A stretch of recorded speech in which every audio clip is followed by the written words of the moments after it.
안녕하세요. 저는 서진이라고 합니다. 정말 어처구니 없던 제 이야기 좀 들어주세요. 저녁 노을이 창호지를 은은하게 물들이는 시간이면 저는 늘 부엌으로 향하죠. 보글보글 끓어오르는 된장찌개 냄새, 지글지글 기름 위에서 노릇하게 익어가는 생선 냄새야말로 제가 살아있음을 느끼게 하는 향기거든요. 오늘도 저는 정성껏 저녁상을 준비하고 있었습니다. 우리 아들 준서가 제일 좋아하는 얼큰한 소고기 뭇국에 며느리 은미가 그나마 손을 대는 고등어구이, 그리고 제가 직접 텃밭에서 가꾼 채소들로 만든 밑반찬까지. 한 상 가득 차려놓고 보니 마음 한편이 든든해지는 기분이었어요. 하지만 그 든든함은 오래가지 못했죠. 퇴근하고 돌아온 아들 부부의 표정은 오늘도 그리 밝지 않았습니다. 현관문을 열고 들어오는 며느리는 손에 든 명품 가방을 소파 위로 툭 던지며 길게 한숨부터 내쉬더군요. 마치 세상의 모든 짐을 혼자 짊어진 사람처럼요. 어머님, 또 이 냄새. 집안에 온통 음식 냄새가 뱄잖아요. 은미의 첫마디는 늘 이런 식이었죠. 고맙다는 말은 바라지도 않아요. 그저 다녀왔습니다 하는 평범한 인사 한 번 듣는 것이 소원이라면 너무 큰 바람일까요? 그래, 어서 오너라. 배고플 텐데 얼른 씻고 와서 밥 먹자. 저는 애써 웃으며 말했지만 은미는 코를 찡긋거리며 식탁 쪽을 쳐다보았어요. 그 눈빛에는 못 볼 것을 봤다는 듯한 경멸감이 서려 있었죠. 아, 정말. 어머님, 제가 이런 거 그만 좀 하시라고 몇 번을 말씀드려요. 맨날 똑같은 반찬, 똑같은 국. 저 이런 한식 이제 정말 지겨워요. 그러면서 은미는 보란 듯이 스마트폰을 꺼내 들었습니다. 익숙한 손놀림으로 배달 앱을 켜더니 화면을 제 쪽으로 휙 돌려 보였어요. 보세요. 요즘엔 이렇게 맛있는 게 얼마나 많은데요. 파스타, 리조토, 스테이크. 세상은 이렇게 변하는데 왜 어머님은 늘 과거에만 사세요? 아들 준서는 그저 제 눈치와 아내 눈치를 번갈아 살피며 안절부절 못하고 있었습니다. 저 불쌍한 것. 중간에 끼어서 얼마나 힘들까 싶으면서도 어미로서 속이 상하는 건 어쩔 수가 없더군요. 저를 막아서는 아내에게 엄마가 우리 먹이려고 정성껏 차리신 건데 말 좀 예쁘게 해. 이 한마디 하는 게 그렇게 어려운 일일까요? 준서 씨는 뭐 할 거야? 나 로제 파스타 먹을 건데 같이 먹을래? 은미의 물음에 준서는 저를 한번 힐끔 쳐다보더니 마지못해 고개를 끄덕였습니다. 그럼 나도 그걸로. 결국 그날 저녁 식탁은 참으로 기이한 풍경이 연출되었죠. 저 혼자 김이 모락모락 나는 쌀밥에 된장찌개를 먹고 아들 부부는 플라스틱 용기에 담겨 배달 온 파스타를 먹는 광경 말이에요. 은미는 포크로 파스타를 돌돌 말아 입에 넣으며 연신 감탄사를 내뱉었습니다. 역시 이거야. 이래야 좀 사는 것 같지. 준서 씨, 여기 정말 맛집이다. 그치? 맛있네. 아들은 제 눈치를 보느라 그 맛있는 파스타가 입으로 들어가는지 코로 들어가는지도 모르는 얼굴이었어요. 저는 그런 아들을 애써 외면하며 묵묵히 밥을 먹었습니다. 목구멍으로 넘어가는 밥알이 모래알처럼 까끌까끌하게 느껴졌어요. 이건 단순히 식성이 다른 문제가 아니었죠. 이건 저라는 사람, 제가 살아온 세월 전체에 대한 부정이었으니까요. 식사가 끝나고 설거지를 하는 제 등 뒤로 며느리의 목소리가 다시 한번 날아와 비수처럼 꽂혔습니다. 어머님, 그리고 그릇은 식기세척기에 넣으세요. 손으로 하면 기름기 그대로 남는 거 모르세요? 위생에도 안 좋고 세제 낭비, 물 낭비예요. 저는 아무 대꾸 없이 그릇을 닦았습니다. 내가 사준 식기세척기, 버튼 하나 누를 줄 몰라서 안 쓰는 게 아니란다. 내 손으로 직접 뽀드득 소리가 나게 닦아야만 직성이 풀리는 내 성격을 너는 평생 이해하지 못하겠지. 저녁 시간을 보내고 거실에서 제가 유일하게 챙겨보는 드라마를 보고 있을 때였어요. 주인공의 기구한 운명에 가슴을 졸이며 화면에 집중하고 있는데 방문이 벌컥 열리며 은미가 찌푸린 얼굴로 나타났죠. 어머님, 소리 좀 줄여주세요. 저 지금 화상 회의해야 한단 말이에요. 집에서까지 저런 시끄러운 걸 꼭 보셔야겠어요? 재택근무를 하는 며느리 때문에 저는 집에서도 숨을 죽여야 했습니다. TV 소리는 거의 들리지 않을 정도로 줄여야 했고, 친구와 전화 통화라도 할라치면 방에 들어가 문을 닫고 속삭이듯 말해야 했죠. 한 번은 오랜만에 만난 친구와 수다를 떨며 웃음꽃을 피우고 있었는데, 거실로 나온 은미가 저를 위아래로 훑어보며 말하더군요. 어머님은 참 좋으시겠어요. 걱정 없이 친구분들이랑 그렇게 웃고 떠들 시간도 있으시고, 누구는 회사 일 때문에 머리가 터질 지경인데, 그 뼈 있는 말에 웃음기가 가시고 얼굴이 화끈거렸습니다. 내가 내 집에서 친구와 웃는 것까지 며느리의 허락을 받아야 하는 신세가 되었구나 싶어서요. 제 모든 일상은 그렇게 며느리의 심기를 살피는 것이 우선이 되어버렸습니다.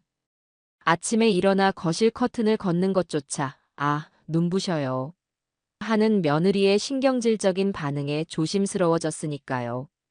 제가 아끼는 화초에 물을 주다가 물방울 하나라도 바닥에 튀면 어머님, 이 마룻바닥이 얼마짜리인 줄 아세요? 조심 좀 해주세요. 하는 날카로운 목소리가 어김없이 들려왔죠. 저는 점점 제 집에서 유령 같은 존재가 되어갔습니다. 숨소리마저 조심해야 하는 눈에 보이지 않는 손님처럼요. 아들 준서는 이런 상황을 모르는 게 아니었어요. 하지만 그는 언제나 침묵을 선택했죠. 아내의 등살에 못 이겨서이기도 하겠지만 아마도 그 침묵이 가장 편한 해결책이라고 생각했을 겁니다. 하지만 아들아, 침묵은 동의와 같은 말이란다. 너의 침묵은 내 아내가 하는 모든 행동을 옳다고 인정해주는 것과 다름없다는 걸 왜 모를까? 사건이 터진 건 어느 화창한 주말 오후였습니다. 모처럼 미세먼지 없는 파란 하늘에 기분이 좋아 거실 소파에 앉아 창밖을 내다보고 있었어요.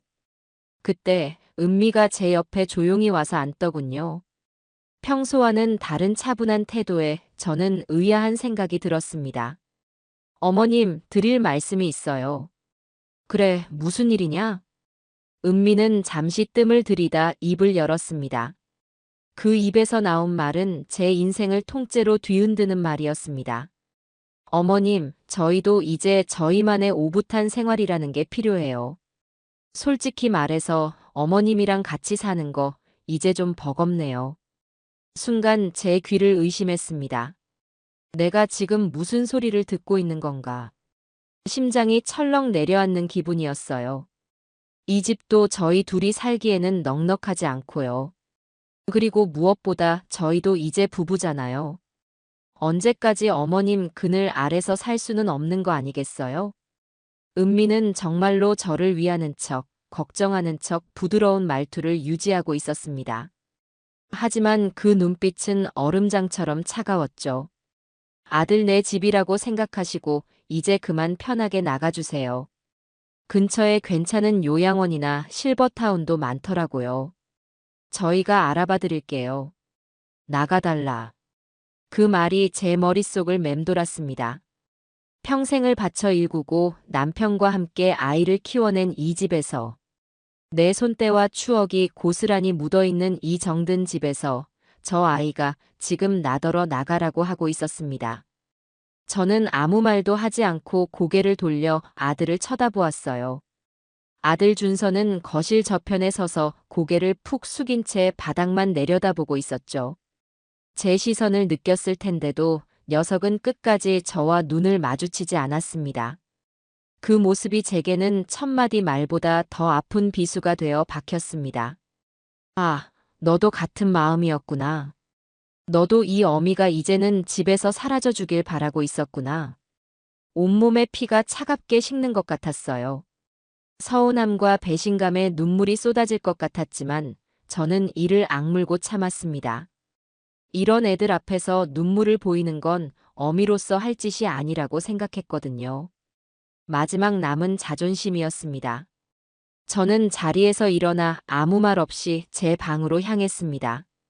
제 뒷모습을 보며 며느리가 만족스러운 미소를 지었을 거라는 건 굳이 돌아보지 않아도 알 수 있었죠. 문을 닫고 들어오자마자 참았던 숨이 터져 나왔습니다. 하지만 울고 있을 시간은 없었어요. 지금은 울 때가 아니었죠.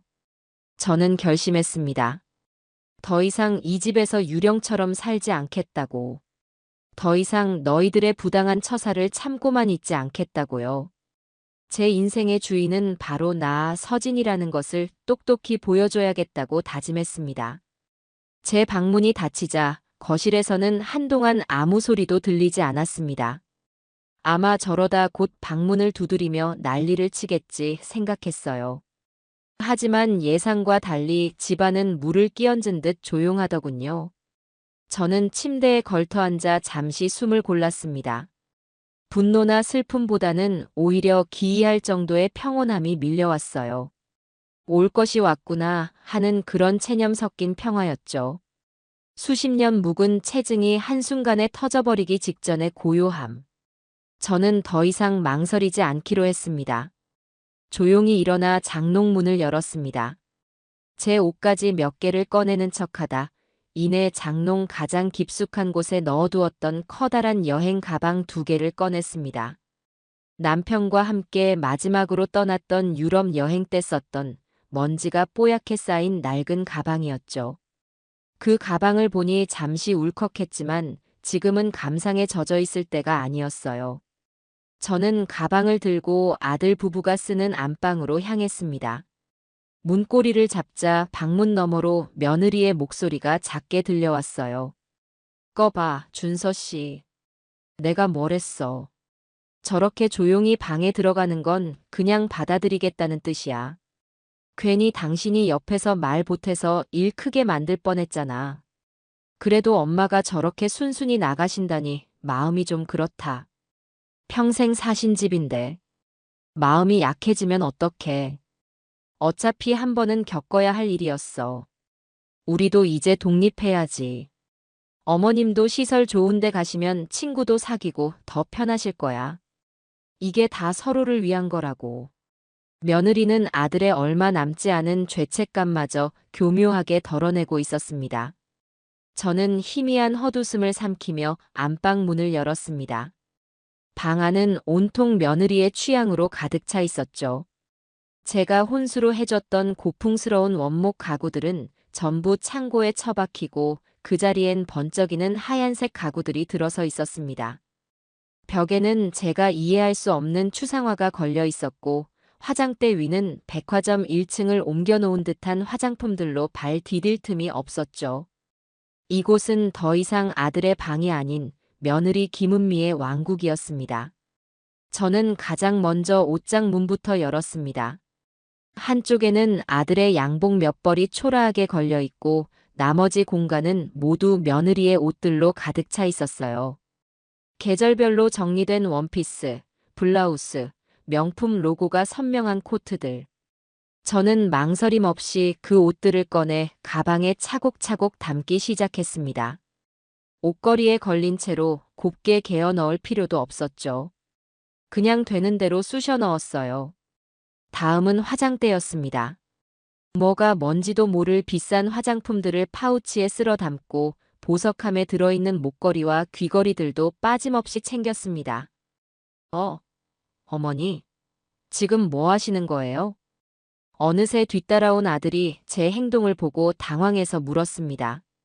며느리도 놀란 얼굴로 문가에 서 있더군요. 보면 모르니? 짐 싸고 있잖니. 아니, 어머니 짐은 제가 이따 싸드릴게요.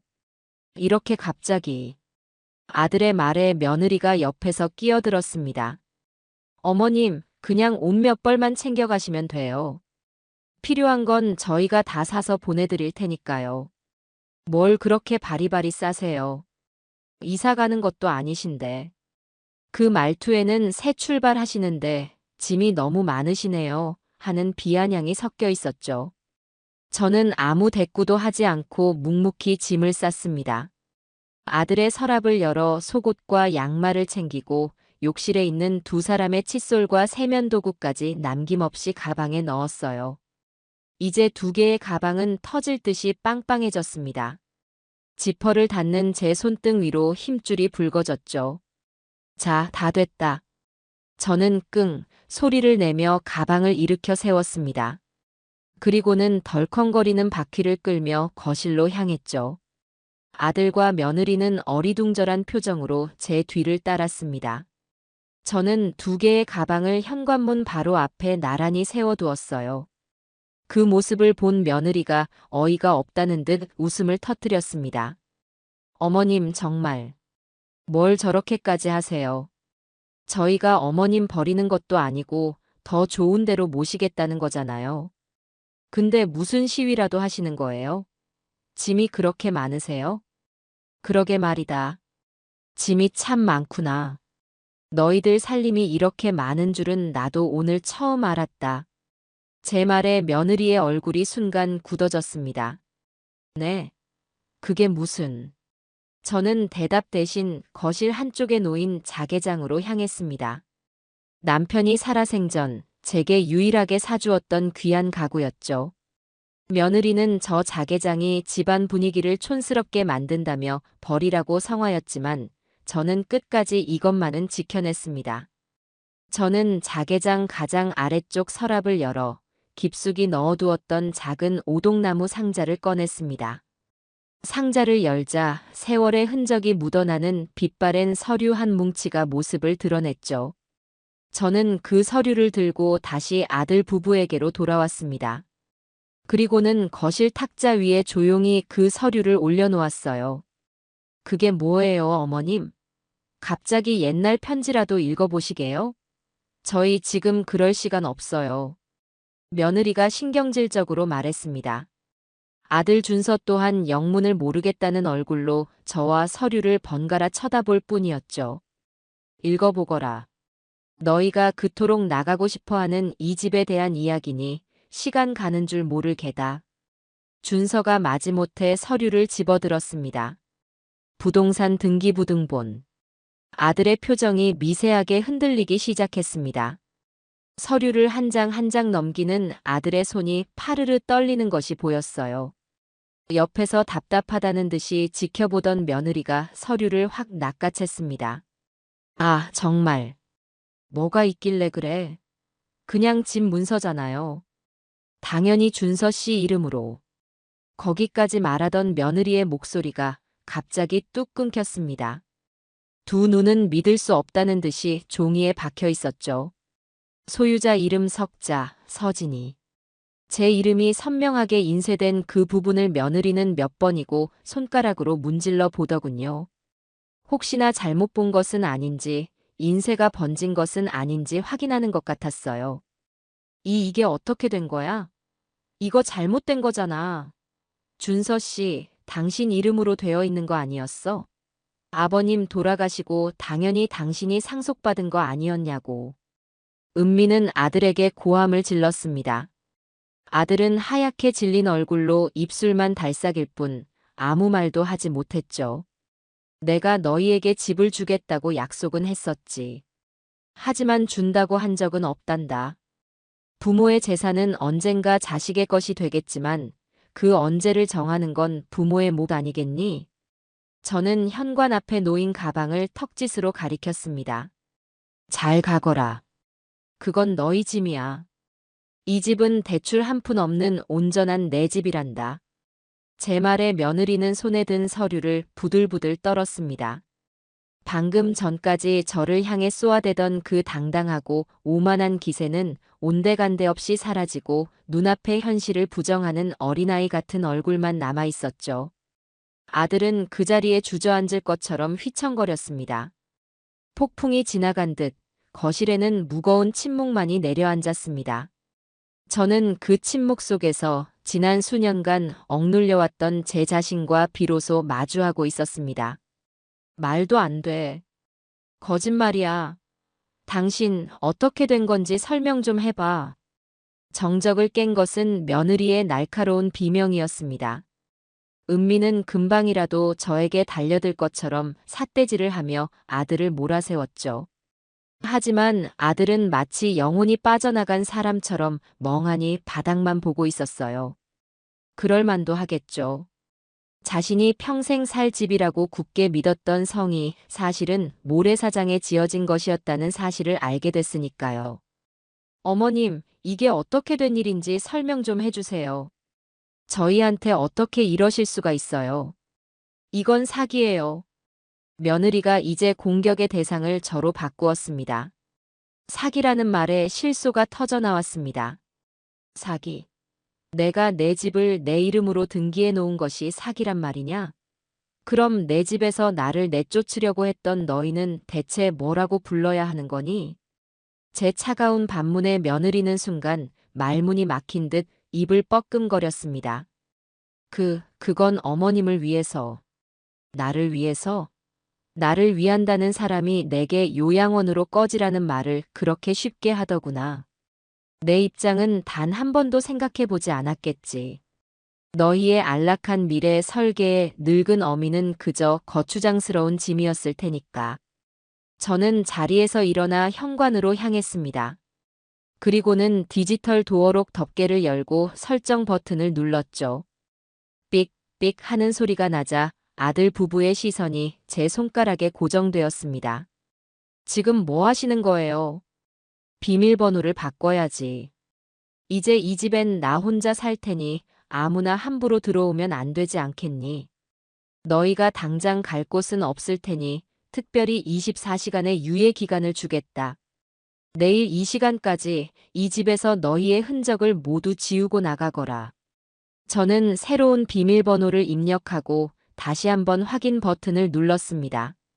설정이 완료되었습니다라는 기계음이 그들에게는 사형 선고처럼 들렸을 겁니다. 며느리는 거의 발악하듯 소리쳤어요. 못 나가요. 우리가 여기서 왜 나가요? 이 집은 준서 씨가 받아야 할 집이라고요. 어머님은 노인네 혼자서 이렇게 큰 집이 다 필요 없으시잖아요. 필요하고 안 하고를 너희가 왜 정하는 거지? 내 재산을 어떻게 쓸지는 내가 결정하는 거란다. 그리고 너희가 나가지 않겠다면 나도 다른 방법이 있지. 저는 스마트폰을 들어 112를 누르는 신용을 했습니다. 주거침입으로 신고하면 아마 경찰들이 와서 너희를 아주 정중하게 모시고 나가 줄 게다. 그제야 상황의 심각성을 깨달았는지 며느리의 얼굴에서 핏기가 싹 가셨습니다. 그동안 저를 얼마나 우습게 봤으면 제가 이런 행동까지 하리라고는 상상도 못했을 테죠. 늘 참고 자식들을 위해 모든 것을 내어주던 어머니였으니까요. 하지만 모든 것에는 끝이 있는 법이었어요. 그날 밤 집안의 공기는 살얼음판 같았습니다. 아들 부부는 거실 소파에 망부석처럼 앉아 있었고 저는 제 방에 들어와 문을 잠갔습니다. 밤이 깊어지자 방문 밖에서 아들의 목소리가 들려왔습니다. 엄마 문 좀 열어봐. 얘기 좀 해. 저는 대답하지 않았습니다. 엄마, 내가 잘못했어. 은미가 그렇게 말할 때 내가 막았어야 했는데 정말 미안해. 그러니까 제발 문 좀 열어줘. 응. 아들의 목소리는 처량하게 떨리고 있었죠. 하지만 저는 더 이상 그 가여운 목소리에 속지 않기로 했습니다. 이 녀석의 사과는 진심 어린 반성에서 나온 것이 아니라 당장 길바닥에 나앉게 된 자신의 처지를 모면하기 위한 수단이라는 것을 잘 알고 있었으니까요. 얘기는 내일 변호사와 하거라. 변호사? 무슨 변호사? 엄마, 우리 사이에 무슨 변호사야? 가족이잖아. 가족? 내 아내가 나더러 나가라고 했을 때 너는 그저 방관만 하고 있었지. 그때 이미 너는 가족이기를 포기한 거란다. 이제 와서 가족이라는 말을 그렇게 쉽게 입에 담지 마라. 제 단호한 말에 아들은 더 이상 아무 말도 하지 못했습니다. 문 밖에서 한참을 서성이다가 이내 터덜터덜 멀어지는 발소리가 들려왔죠. 저는 침대에 누워뜬 눈으로 밤을 새웠습니다. 마음이 아프지 않았다면 거짓말이겠죠. 제 손으로 제 아들을 벼랑 끝으로 내모는 심정이 어땠겠어요. 하지만 독수리가 새끼를 절벽 아래로 떨어뜨려 날갯짓을 가르치듯 저 또한 제 아들이 스스로의 힘으로 날아오르길 바라는 마음이었습니다. 그러려면 먼저 안락한 둥지부터 없애야 했죠. 다음 날 오후 약속한 시간이 다가오고 있었습니다. 아들 부부는 여전히 소파 위에서 움직이지 않고 있었어요.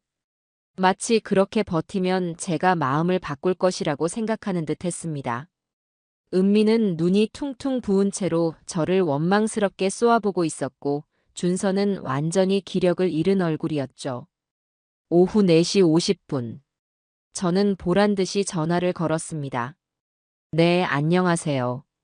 보안업체죠? 오늘 5시에 잠금장치 교체 예약한 서진이라고 합니다. 네, 시간 맞춰서 와주시면 됩니다. 전화기 너머로 들려오는 제 목소리에 두 사람의 얼굴이 사색이 되었습니다. 그들은 제가 정말로 그것도 사설 보안업체까지 부를 줄은 꿈에도 몰랐던 겁니다. 엄마, 정말 이렇게까지 해야겠어? 약속은 지켜야지. 나는 너희처럼 한번 뱉은 말을 쉽게 거두는 사람이 아니란다. 이제 10분 남았다. 그 시간 안에 나가지 않으면 너희는 정말 남의 집에 무단으로 침입한 파렴치한 사람들이 되는 거야. 그 말은 최후 통첩이었습니다. 결국 아들 부부는 자리에서 일어났습니다. 며느리는 저를 죽일 듯이 노려보며 전날 제가 싸놓았던 가방을 거칠게 끌기 시작했습니다. 아들은 고개를 푹 숙인 채 남은 짐이 담긴 상자를 들었죠. 현관문이 열리고 두 사람이 집 밖으로 나섰습니다. 저는 문을 닫기 전 아들을 불렀습니다. 준서야. 아들이 고개를 들었습니다. 그 눈에는 눈물이 그렁그렁 맺혀 있었죠. 진정한 독립이 무엇인지 너희 힘으로 한번 증명해 보이거라. 그때가 되면 다시 이야기해 볼 수도 있겠지. 저는 그 말을 끝으로 문을 닫았습니다. 철컥 하고 문이 잠기는 소리가 유난히 크게 울렸습니다. 저는 문에 기댄 채 한참을 서 있었습니다. 다리가 후들후들 떨리고 온몸에 힘이 빠져나가는 기분이었어요. 하지만 후회는 없었습니다. 이것은 끝이 아니라 새로운 시작이니까요. 저와 제 아들 모두에게 말입니다. 아들 부부가 떠나간 집은 지나치리만큼 고요했습니다. 수십 년간 북적이던 공간에 홀로 남겨지자 그 적막함이 파도처럼 밀려와 저를 덮치는 듯 했죠. 잠시 현기증이 일었지만 저는 벽을 짚고 몸을 바로 세웠습니다. 슬픔에 잠겨 있을 시간이 없었어요. 지금부터는 온전히 저 자신을 위해 살아가야 했으니까요. 제가 가장 먼저 한 일은 집안의 모든 창문을 활짝 여는 것이었습니다. 집안 구석구석에 스며들어 있던 묵은 감정들과 불편한 공기를 모두 밖으로 내보내고 싶었거든요. 시원한 가을바람이 집 안으로 들어와 제 뺨을 스치자 비로소 숨통이 트이는 기분이 들었습니다. 그 다음으로는 집안의 가구들을 재배치하기 시작했습니다. 가장 먼저 며느리가 그토록 촌스럽다고 구박하던 자개장을 거실 가장 잘 보이는 벽으로 옮겼습니다. 은은하게 빛나는 자개의 문양이 거실 전체를 환하게 밝혀주는 것 같았죠. 며느리가 사다 놓은 의미를 알 수 없는 그림은 떼어내 창고에 넣고 그 자리에는 남편과 제가 젊은 시절 함께 찍었던 흑백 사진을 걸었습니다. 사진 속에서 환하게 웃고 있는 남편이 그동안 고생 많았소. 이제 당신 마음대로 하고 사시오. 하고 말을 꺼는 듯 했어요. 아들 부부가 쓰던 안방에도 큰 변화를 주었습니다. 며느리의 화려한 화장대는 치워버리고 그 자리에 제가 오랫동안 갖고 싶었던 커다란 원목 책상을 들여놓았습니다. 창가에는 푹신한 흔들의자를 놓고 작은 탁자 위에는 예쁜 찻잔 세트를 올려두었죠. 이제 이곳은 저만의 서재이자 사색을 즐길 수 있는 아늑한 공간이 되었습니다. 며느리가 질색하던 제 낡은 재봉틀도 당당히 거실 한쪽 자리를 차지했고 베란다에는 푸른 화초들을 가득 들여놓았습니다. 하루 종일 집을 쓸고 닦고 제 취향대로 꾸미다 보니 어느새 해가 저물고 있었죠. 집은 이제 더 이상 눈치를 봐야 하는 불편한 공간이 아닌 저 서진이만의 아늑한 보금자리로 다시 태어나고 있었습니다. 며칠 뒤 집안 대청소를 하다가 오랫동안 잊고 있던 상자 하나를 발견했습니다. 바로 남편이 남긴 유품이 들어있는 상자였죠. 그동안은 열어볼 용기가 나지 않아 장롱 깊숙이 넣어두었던 것이었어요. 저는 조심스럽게 상자를 열었습니다. 남편의 낡은 손목시계, 빛바랜 편지 몇 통, 그리고 그 아래에 낯선 통장 하나가 들어 있었습니다. 사랑하는 아내 진이에게라고 적힌 봉투 안에 들어있는 통장이었죠. 함께 들어있는 편지에는 이렇게 쓰여 있었습니다. 언젠가 당신 혼자 남겨질 날이 오면 이 돈으로 당신 자신을 위해 쓰시오. 자식들에게 손 벌리지 말고 남은 인생 멋지게 살아가시오. 저는 떨리는 손으로 통장을 들고 다음날 은행으로 향했습니다. 혹시나 하는 마음에 조회해본 통장 안에는 제가 상상했던 것보다 훨씬 큰 금액이 들어 있었어요. 남편이 평생 저 몰래 저축해둔 비상금이었습니다. 저는 은행 창구 앞에서 저도 모르게 눈물을 쏟고 말았습니다. 먼저 떠난 남편이 힘든 시간을 보내고 있는 제게 보내는 마지막 선물 같았거든요. 은행을 나온 저는 곧장 휴대폰 가게로 향했습니다. 그리고는 가장 최신형 스마트폰을 구입했죠. 이전까지는 아들이 쓰다 남은 구형폰을 물려받았었거든요. 전화랑 문자만 되면 그만이라고 생각했는데 아니었어요. 새로운 세상을 배우고 제 인생을 즐기기 위해서는 그에 맞는 도구가 필요했죠. 가게 직원이 이것저것 기능을 설명해 주는데 머리가 어지러웠지만 신기하고 재미있었습니다. 집에 돌아와 소파에 편안하게 기댄 채 새로 산 스마트폰을 만지작거렸습니다. 제 손으로 직접 번 돈은 아니지만 남편이 남긴 돈으로 제 자신에게 처음으로 해준 선물이었죠. 이걸로 무엇을 할 수 있을까? 저는 평소 배우고 싶었던 것들을 검색하기 시작했습니다. 스마트폰 활용법, 컴퓨터 교실, 가죽공예, 영어 회화. 세상에는 제가 아직 경험해보지 못한 즐거운 일들이 너무나도 많았습니다. 제 심장은 오랜만에 설렘으로 두근거리기 시작했어요. 그렇게 평화로운 며칠이 흘렀을 때 아들에게서 전화가 걸려왔습니다. 발신자 이름이 화면에 뜨는 순간 심장이 쿵 내려앉았지만 저는 이내 마음을 다잡고 전화를 받았습니다. 여보세요. 엄마. 저 준서예요. 아들의 목소리는 잔뜩 잠겨 있었습니다. 그동안 고생이 심했던 모양이었죠. 그래, 무슨 일이냐? 엄마, 저희 더 이상은 못 버티겠어요. 찜질방이랑 값싼 여관 전전하는 것도 하루 이틀이죠. 은미도 너무 힘들어하고요. 저는 아무 말 없이 아들의 다음 말을 기다렸습니다. 저희가 집을 좀 알아보니 보증금이 턱없이 부족해요. 엄마가 좀 도와주시면 안 될까요? 보증금만이라도 좀 빌려주세요. 저희가 돈 벌어서 꼭 갚을게요. 역시나 돈 문제였습니다. 저는 아들의 말에 깊은 한숨을 내쉬었습니다. 이 녀석은 아직도 제가 자신들의 비빌 언덕이라고 생각하고 있었던 겁니다. 준서야. 네, 엄마. 네 가정을 책임져야 하는 사람은 네 자신이란다. 내가 아니야. 네가 선택한 아내고 네가 꾸려나가야 할 인생이지. 하지만 엄마는 돈 있으시잖아요. 그 집도 있고. 저희는 지금 길바닥에 나앉게 생겼는데 어떻게 그렇게 매정하게 말씀하세요. 부모된 도리가 있지. 아들의 목소리가 높아졌습니다. 서운함과 원망이 가득 담겨 있었죠. 저는 그런 아들에게 차분하지만 단호하게 말했습니다. 부모된 도리. 나는 내 도리를 다했다고 생각한다. 너를 굶기지 않고 입히고 공부시켜서 번듯하게 키워냈지. 내 의무는 거기까지다. 이제부터 나는 나 자신을 위해 살아야겠다. 내가 가진 돈은 앞으로 내가 아프거나 힘들 때 나를 지켜줄 마지막 보루다. 너희에게 빌려줄 돈은 단 한 푼도 없어. 엄마, 정말 이렇게까지 하실 거예요? 엄마 아들이잖아요. 아들이기 전에 너는 한 가정을 책임져야 하는 어른이다. 언제까지 엄마 치마폭에 쌓여서 살 수는 없어. 스스로의 힘으로 일어서는 법을 배우거라. 정 힘들면 월세방이라도 구해서 시작하면 되지 않니? 네 아내가 싫어할까봐 그러는 거냐? 그렇다면 그건 너희 두 사람이 해결해야 할 문제다. 저는 그 말을 끝으로 전화를 끊었습니다. 가슴 한쪽이 아려왔지만 어쩔 수 없는 일이었습니다.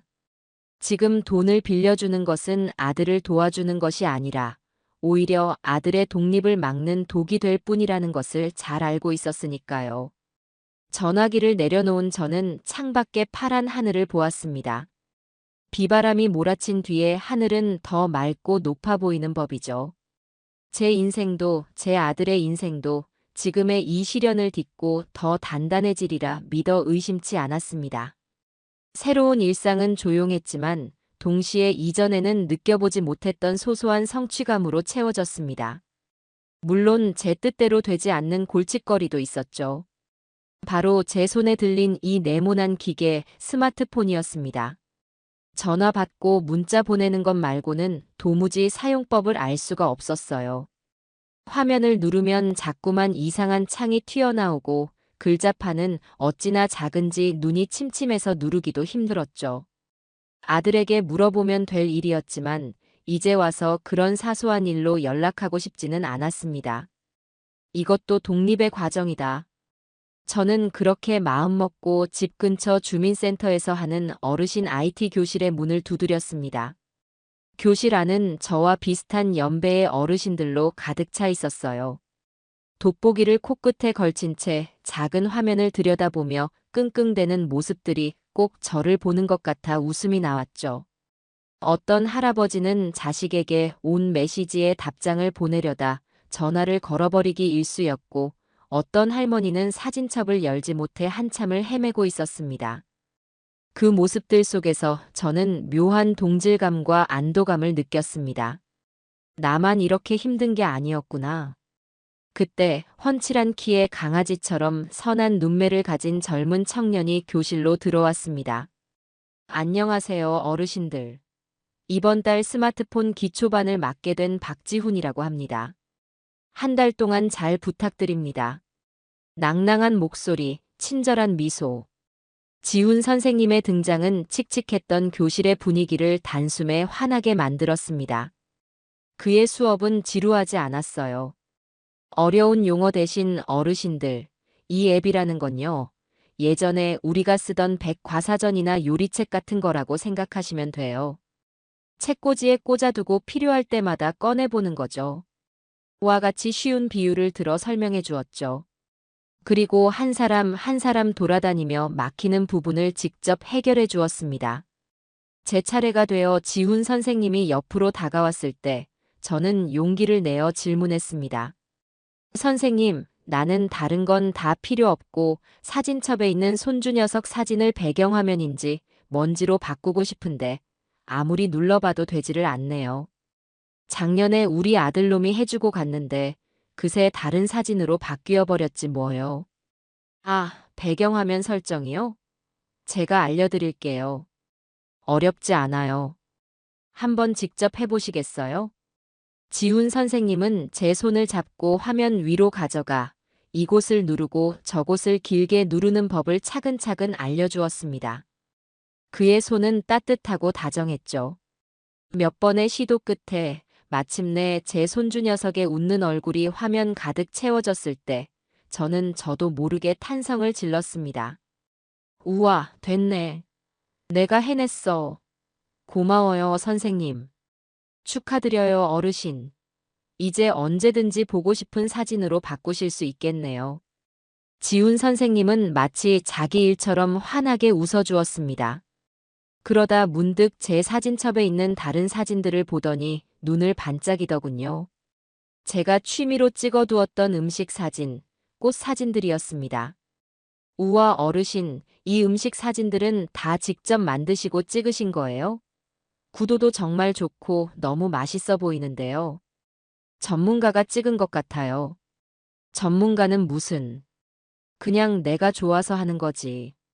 예전부터 사진 찍는 걸 좋아했거든. 남편이 젊었을 때 사준 낡은 사진기가 아직도 집에 있어. 정말요? 어르신 혹시 SNS 같은 거 해보실 생각은 없으세요? SNS? 그게 도대체 뭔데 자꾸 하라고들 그런답니까? 지훈 선생님은 그게 바로 세상과 소통하는 새로운 창이라고 설명해 주었습니다.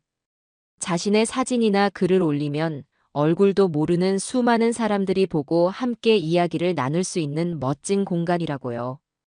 처음에는 나 같은 늙은이가 뭘 하고 손사래를 쳤습니다. 제 초라한 일상을 누가 궁금해하기나 할까 싶었거든요. 에이, 선생님도 참. 나는 그냥 집에서 밥이나 해먹고 텃밭이나 가꾸는 평범한 할머니요. 남들한테 보여줄 만한 게 뭐 있겠어요. 어르신, 바로 그거예요. 요즘 젊은 사람들은 어르신처럼 정성껏 밥을 짓고 살림을 가꾸는 지혜를 배울 곳이 없어요. 어르신의 평범한 일상이 다른 누군가에게는 아주 특별하고 귀한 정보가 될 수 있다니까요. 그의 진심 어린 눈빛과 열정적인 설득에 저는 결국 고개를 끄덕이고 말았죠. 지훈 선생님은 마치 자기 일처럼 기뻐하며 그 자리에서 바로 제 계정을 만들어 주었습니다. 이름은 뭘로 할까 한참을 고민하다 진이 할머니의 슬기로운 살림 비법이라고 정했어요. 왠지 제 남은 인생의 목표 같아서 마음에 쏙 들더군요. 프로필 사진은 새로 꾸민 거실의 흔들의자에 앉아 햇살을 받으며 환하게 웃는 제 독사진으로 골랐습니다. 지훈 선생님이 직접 찍어준 사진이었는데 제법 근사하게 나왔더라고요. 첫 번째 게시물로 무엇을 올릴까 고민하다 제가 가장 자신 있는 묵은지 된장지짐이 레시피를 올리기로 했죠. 만드는 과정을 스마트폰으로 하나하나 찍고 지훈 선생님이 가르쳐준 대로 글을 썼습니다. 오늘은 냉장고에서 잠자고 있는 묵은지로 만드는 밥도둑 된장지짐이를 소개할게요. 라고 시작하는 글이었죠. 해시태그 할머니 손맛, 해시태그 집밥 레시피, 해시태그 된장지짐이, 해시태그 밥도둑 같은 이상한 기호도 주렁주렁 붙여보고요. 등록 버튼을 누르는데 마치 세상을 향해 제 첫 편지를 보내는 것처럼 가슴이 두근거렸습니다. 얼마 지나지 않아 좋아요라는 뜻의 하트 표시가 하나둘씩 눌리고 댓글이라는 것이 달리기 시작했습니다. 우와, 할머니 정말 대단하세요. 저희 엄마가 해주시던 맛이 생각나요. 저도 오늘 저녁은 이거 해 먹어야겠어요. 레시피 공유해 주셔서 정말 감사합니다. 같은 글들이었죠. 얼굴도 모르는 이들의 따뜻한 반응에 저는 어린아이처럼 기뻐서 어쩔 줄을 몰랐습니다. 그동안 아들 부부에게 무시당하며 느꼈던 자괴감이 눈 녹듯이 사라지는 기분이었어요. 세상은 여전히 저를 필요로 하는 곳이었고 제 지혜를 반겨주는 사람들이 이렇게나 많았으니까요. 하지만 그 평화는 오래가지 않았습니다. 어느 날 오후 시누이에게서 전화가 걸려왔어요. 남편이 살아있을 때도 싹싹하고 정이 많던 시누이였기에 저는 반가운 마음에 전화를 받았죠. 아가씨, 잘 지냈어요? 명절 때도 못 보고 서운했네. 형님, 어떻게 저한테 이럴 수가 있어요? 어떻게 하나밖에 없는 조카를, 준서를 길바닥에 내쫓을 수가 있냐고요. 전화기 너머로 들려오는 시누이의 목소리는 얼음장처럼 차가웠습니다. 저는 너무 놀라 아무 말도 할 수 없었어요. 은미한테서 전화와서 얼마나 울었는지 아세요? 형님이 아무 이유도 없이 둘을 맨몸으로 쫓아내고 전화도 안 받으신다고요. 그래서 지금 찜질방을 전전하고 있다는데 이게 대체 무슨 경우예요? 형님, 아무리 그래도 이건 아니죠. 정말 너무하세요. 시누이는 제 말은 들어볼 생각도 없이 일방적으로 비난을 퍼부었습니다. 그 전화를 시작으로 여기저기 친척들에게서 전화가 빗발치기 시작했어요. 남편의 막내 동생인 시동생까지 전화를 해서는 형수님, 안 그러실 줄 알았는데 정말 실망입니다. 하며 저를 죄인 취급하더군요. 며느리가 온 집안에 전화를 돌리며 얼마나 눈물로 호소하며 거짓말을 지어냈을지 눈에 선했습니다. 저는 일일이 변명하지 않았습니다. 그저 그렇게 들으셨다면 어쩔 수 없네요. 하고 조용히 전화를 끊을 뿐이었죠. 그들과 말싸움을 벌이는 것은 아무 의미 없는 감정 소모일 뿐이니까요. 전화를 끊고 나니 온몸에 힘이 쭉 빠졌습니다. 친척들의 오해가 서운하기보다는 자식에게 이런 식으로 뒤통수를 맞았다는 사실에 마음이 무너져 내렸어요.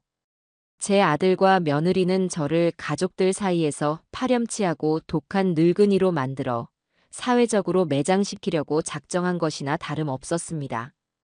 그들의 잔인함에 치가 떨렸지만 한편으로는 오기가 생겼습니다. 그래, 어디 한번 해보자. 진실의 힘이 얼마나 무서운지 너희에게 똑똑히 보여주마. 저는 새로 산 스마트폰을 손에 꽉 쥐었어요.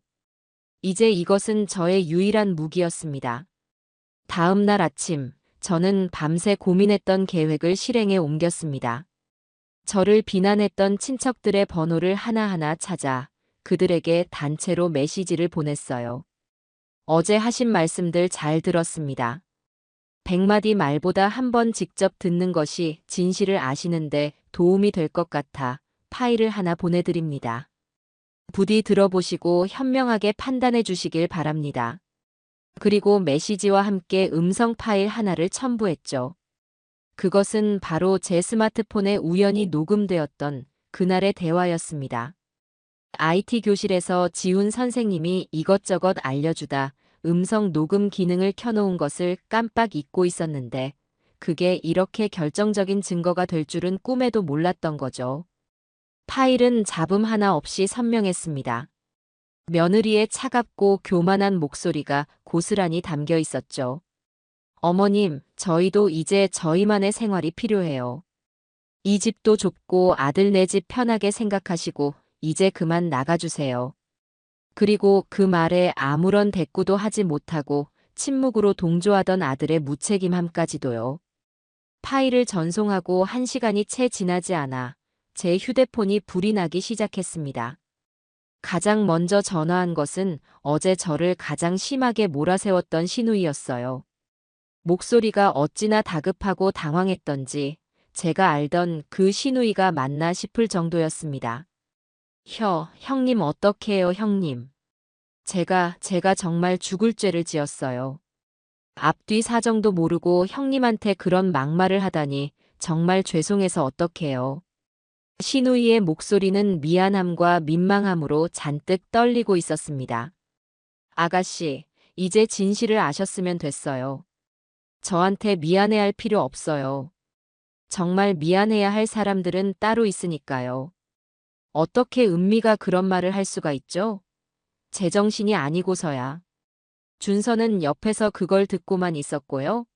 세상에, 내가 사람을 잘못 봐도 한참 잘못 봤네요. 당장 전화해서 아주 그냥 난리를 쳐야겠어요. 형님, 정말 죄송해요. 제가 대신 사과드릴게요. 시누이와의 통화를 시작으로 다른 친척들에게서도 사과와 해명의 전화가 빗발쳤습니다. 여론은 순식간에 그리고 완벽하게 뒤집혔죠. 저는 그들에게 아들 부부의 연락처를 알려주며 저 대신 그들을 꾸짖어 달라고 부탁하지 않았습니다. 그저 진실을 알리는 것, 그것으로 제 역할은 충분했어요. 이제 폭풍은 제가 아닌 그 폭풍을 만들어낸 아들 부부에게로 향할 것이었습니다. 복잡했던 마음을 정리하고 나니 다시 제 일상으로 돌아올 힘이 생겼습니다. 저는 진이 할머니의 슬기로운 살림 비법 SNS 계정에 새로운 게시물을 올렸어요.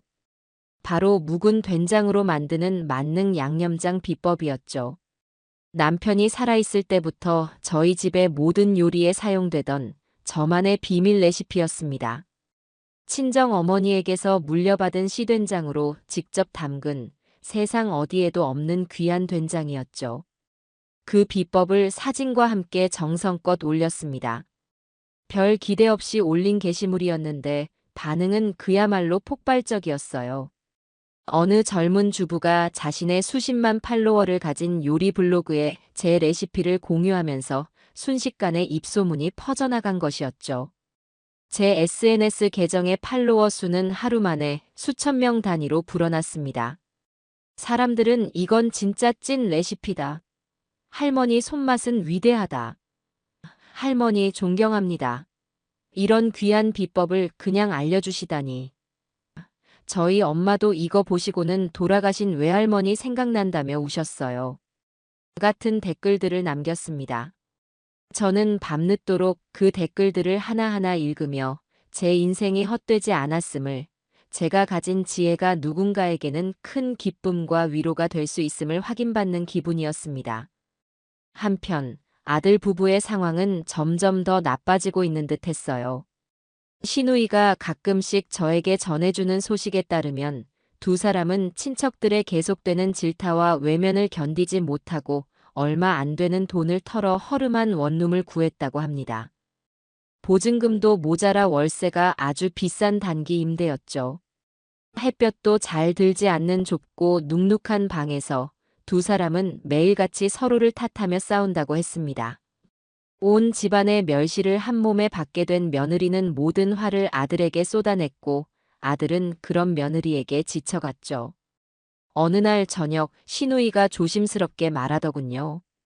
형님, 오늘 준서한테서 전화가 왔었어요. 은미랑 크게 싸웠나 봐요. 사는 게 너무 힘들다고 다 자기 탓이라고 펑펑 울더라고요. 제 앞에서 그렇게 우는 건 어릴 때 이후로 처음 봤어요. 은미는 아직도 정신 못 차리고 친척들이 자기만 나쁜 사람 만드는 게 다 형님 때문이라고 악을 쓴대요. 너네 엄마가 그 녹음 파일만 안 보냈어도 우리가 이렇게 비참하게 살지는 않는다고요. 준서가 그 말에 폭발해서 내 엄마가 아니라 너 때문이잖아. 누가 엄마한테 나가라고 했어? 누가 친척들한테 전화해서 눈물 흘리면서 거짓말했냐고. 이제 그만 좀 해. 하고 소리치면서 둘이 난리가 났었나 봐요. 그 말을 듣는데 마음 한쪽이 아려왔습니다. 자식이 고통받는 걸 좋아할 부모가 어디 있겠어요. 하지만 저는 모진 마음을 먹었습니다. 저 고통의 시간을 스스로 이겨내지 못하면 저 아이들은 평생 철들지 못할 테니까요. 그들이 서로에게서 문제의 원인을 찾고 또 자신들의 과오를 깨닫는 것, 그것이 바로 제가 그들을 내보낸 진짜 이유이기도 했습니다. 제 역할은 그들이 기댈 언덕이 되어주는 것이 아니라 그들 스스로 두 발로 설 수 있을 때까지 지켜봐 주는 것이라고 생각했어요.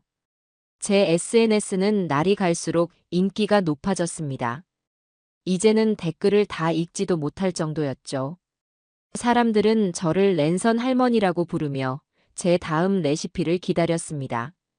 저는 신이 나서 매일 새로운 요리를 만들고 사진을 찍고 글을 올렸습니다. 제 인생에 이렇게 즐겁고 활기찬 시간이 다시 찾아올 줄은 정말 몰랐어요. 늙었다고 주저앉아 아들 부부의 눈치만 보며 살았다면 결코 맛보지 못했을 가슴 벅찬 행복이었습니다. 제 삶이 안정을 찾아갈수록 마음 한편에서는 불안감이 고개를 들었습니다. 궁지에 몰린 쥐가 고양이를 문다고 하죠. 아들 부부가 이대로 순순히 물러나 있을까 하는 생각 때문이었습니다. 아니나 다를까 며칠 뒤 사건이 터지고 말았습니다. 초저녁 무렵 제가 SNS에 올릴 저녁 메뉴 사진을 찍고 있는데 현관문 초인종이 요란하게 울렸습니다. 인터폰 화면을 보니 잔뜩 술에 취해 헝클어진 몰골을 한 며느리가 서 있었습니다. 어머님, 문 좀 열어보세요. 저 은미예요. 저 할 말 있으니까 문 좀 열어보시라고요. 고래고래 소리를 지르는 통에 저는 심장이 철렁 내려앉았습니다. 이웃들이 들을까 창피하기도 하고 혹시나 문을 부수고 들어오지 않을까 두려운 마음도 들었죠. 무슨 일이냐? 술 취한 사람과는 할 이야기 없다. 용건이 있으면 맨정신에 예의를 갖춰서 다시 오너라. 맨정신? 어머님이 우리를 이렇게 비참하게 만들어 놓고 저더러 맨정신으로 오라고요? 지금 장난하세요? 당장 문 열어요. 여기 원래 우리 집이었잖아요. 우리 준서 씨 집이었잖아요. 저도 여기 살 권리가 있다고요. 며느리는 잠기지 않은 현관문 손잡이를 미친 듯이 흔들고 발로 문을 쿵쿵 걷어차기 시작했습니다. 저는 더 이상 대화가 통하지 않을 상대라는 것을 직감했습니다. 이런 식의 감정적인 싸움에 휘말리고 싶지 않았어요. 좀 더 명확하고 누구도 반박할 수 없는 경계선이 필요했습니다. 다음 날, 저는 IT 교실이 끝나고 지훈 선생님에게 조심스럽게 고민을 털어놓았습니다. 제 이야기를 묵묵히 듣던 지훈 선생님은 안경을 고쳤으며 잠시 생각에 잠기더니 아는 법무사 사무실이 있는데 한번 같이 가보자고 제안했습니다. 어르신, 이건 감정적으로 해결할 문제가 아닌 것 같아요. 어르신이 오지 말라고 100번 말씀하시는 것보다 법의 이름으로 오면 안 된다는 걸 한번 알려주는 게 훨씬 효과적일 수 있어요. 어르신의 권리를 법적으로 명확하게 해두는 게 중요해요. 그래야 다시는 이런 일이 생기지 않죠. 지훈 선생님의 도움으로 찾아간 법무사 사무실에서 저는 내용 증명이라는 것을 알게 되었습니다.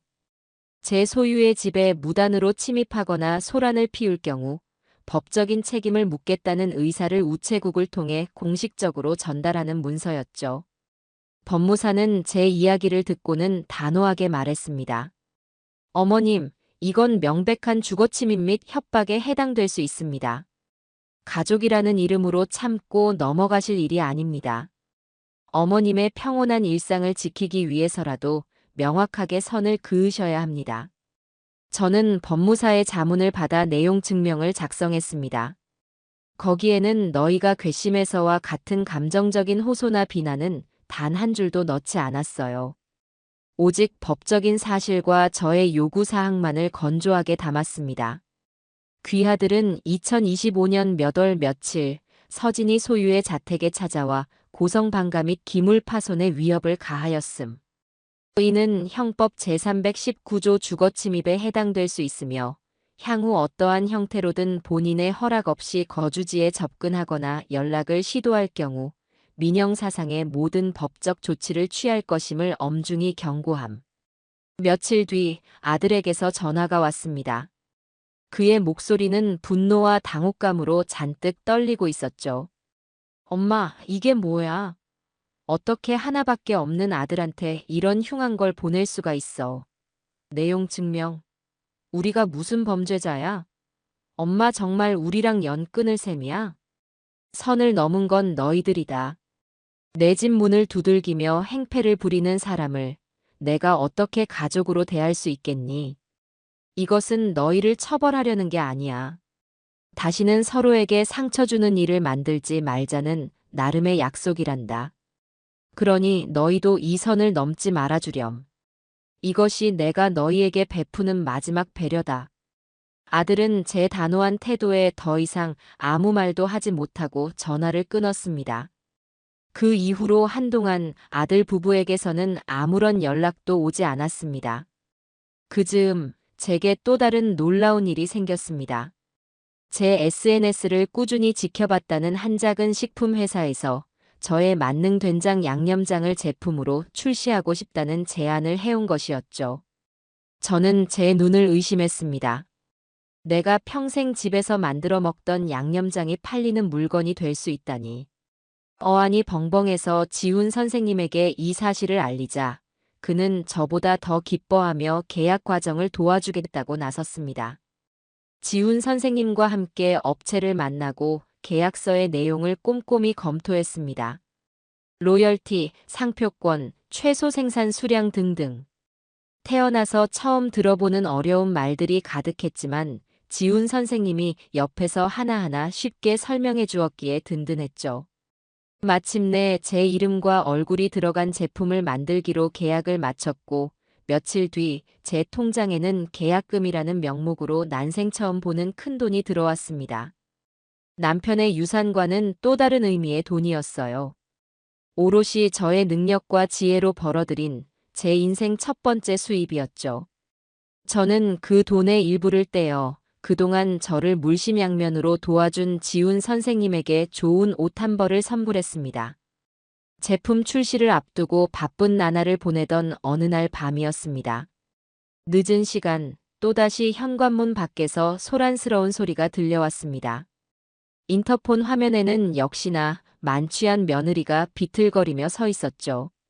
하지만 이번에는 혼자가 아니었습니다. 아들도 며느리의 팔을 붙잡으며 필사적으로 말리고 있었어요.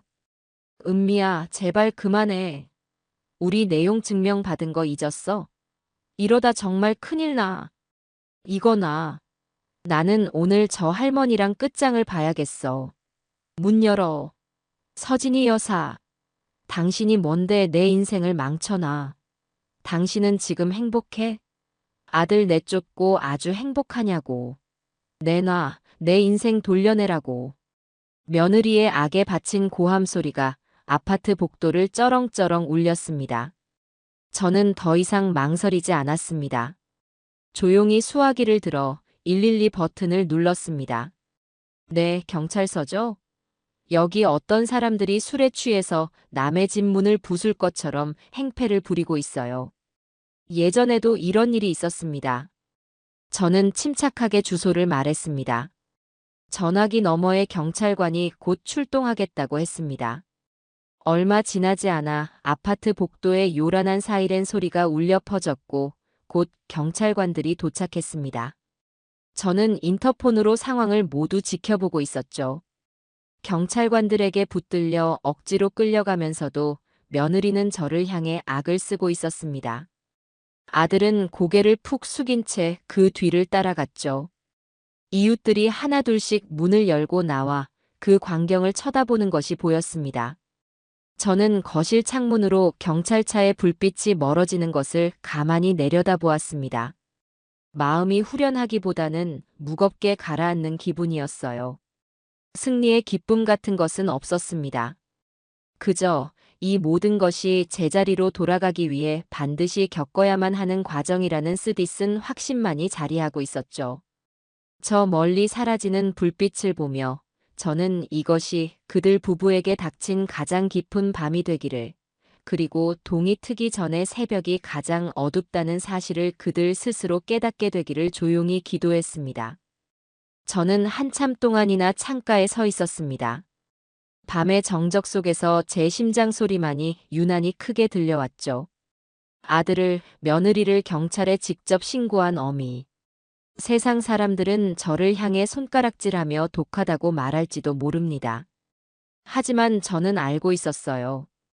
골마 터진 상처는 반드시 짜내야만 새살이 돋는 법이라는 것을요. 그날 밤의 소동은 그들에게도, 그리고 저에게도 마지막 고름을 짜내는 과정과 같았습니다. 다음 날 아침 시누이에게서 전화가 걸려왔습니다. 밤새 한숨도 자지 못한 듯 목소리가 몹시 지쳐 있었죠. 형님, 밤새 경찰서에 있다가 방금 들어왔어요. 고생했네, 아가씨. 그래서 어떻게 됐어? 준서는 훈방 조치됐는데 은미는 조사를 좀 받았어요. 형님이 처벌을 원치 않는다고 말씀하셔서 큰 문제 없이 풀려나긴 했는데, 형님, 준서가요, 걔가 완전히 넋이 나갔어요. 시누이의 목소리가 가늘게 떨려왔습니다. 경찰서에서 조사를 받는데 은미는 처음엔 자기가 뭘 잘못했냐고 악을 쓰다가 나중엔 그냥 주저앉아서 울기만 하더라고요. 근데 걔는 정말이지 경찰관 앞에서 고개를 푹 숙이고 죄송합니다. 다 저희가 잘못했습니다. 그 말만 계속 반복하는데 보는 제 마음이 찢어지는 것 같았어요. 저는 아무 말 없이 시누이의 말을 듣고만 있었습니다. 집에 오는 길에 준서가 그러더군요. 고모, 내가 다 망쳤어. 내가 괴물이야. 엄마한테도 은미한테도 나 자신이 그냥 다 괴물 같아. 하고요. 그렇게 말하면서 어른 놈이 어린애처럼 엉엉 우는데 차마 얼굴을 볼 수가 없었어요. 그 말을 듣는 순간 제 가슴 한쪽이 무너져 내렸습니다. 아들의 절망이 전화선을 타고 넘어와 제 심장을 찌르는 것 같았죠. 하지만 저는 애써 담담한 목소리를 냈습니다. 이제라도 알았으면 된 게지. 자기가 괴물이라는 걸 깨닫는 순간부터 사람은 진짜 사람이 될 수 있는 거니까. 그것은 아들을 향한 말이기도 했지만 동시에 모진 마음을 먹어야만 했던 저 자신을 향한 위로이기도 했습니다. 그 일이 있고 나서 며칠 뒤 제 SNS 계정으로 메시지 한 통이 도착했습니다. 지훈 선생님의 도움으로 확인해 보니 한 방송국 작가에게서 온 것이었어요. 아침 교양 프로그램인데 저의 사연과 SNS 활동을 보고 깊은 감명을 받았다며 방송에 한번 출연해 줄 수 있겠냐는 내용이었습니다. 70대 SNS 스타 서진이 여사님의 눈부신 제2의 인생이라는 거창한 제목까지 붙여서요. 어르신, 이거 정말 대단한데요? 방송국에서 섭외가 다 오고, 역시 제가 어르신은 보통 분이 아니라고 했잖아요. 지훈 선생님은 자기 일처럼 기뻐했지만 저는 마음이 복잡했습니다. 내가 뭐라고 방송에까지 나가겠니? 나는 그냥 집에서 밥이나 해먹는 평범한 늙은이인데 남들 앞에 나서서 할 이야기도 없어. 왜 없으세요? 어르신이 살아오신 이야기, 지금처럼 당당하게 홀로 서신 이야기는 다른 사람들에게 정말 큰 용기를 줄 수 있어요.